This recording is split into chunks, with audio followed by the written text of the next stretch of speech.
திமுக தலைவர் கருணாநிதியை அவரது கோபாலபுரம் இல்லத்தில் மணிசங்கர் ஐயர் திடீரென்று சந்தித்து பேசினார்.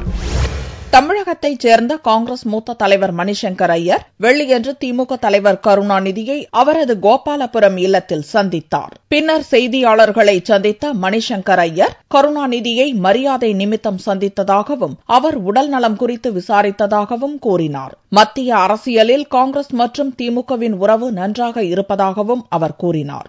அவ்வளவா சென்னைக்கு வரதில்லை. இப்போ வந்திருக்கேன், ஒரு 2-3 நாள் இருந்திருக்கேன். ஐயாவை போய் பார்த்துட்டு வரலாம். வேற எந்த நோக்கமும் இல்லை. அரசியல் பற்றி தமிழக அரசியல் பற்றியோ வேற ஏதாவது அதை பற்றி அவ்வளவா பேசல. சும்மா உடம்பு எப்படி இருக்குன்னு கேட்டேன். ஒரு சில வருஷமா அவரை பார்த்ததில்லை. ஸோ இப்போ வந்து பார்த்து ஒரு தனி திருப்தி. நம்ம காங்கிரஸுக்கும் திமுகவுக்கும் அருமையான தொடர்பு இருக்கு. நான் மேலவையில் இருக்கேன். அங்கே கனிமொழி அவர்களும் திருச்சி சிவா அவர்களும் நமக்கும் அவர்களுக்கும் ஒரு நல் தொடர்பு இருக்கு. நம்ம சேர்ந்து தான் எல்லா விஷயத்திலையும் பேசுவோம்.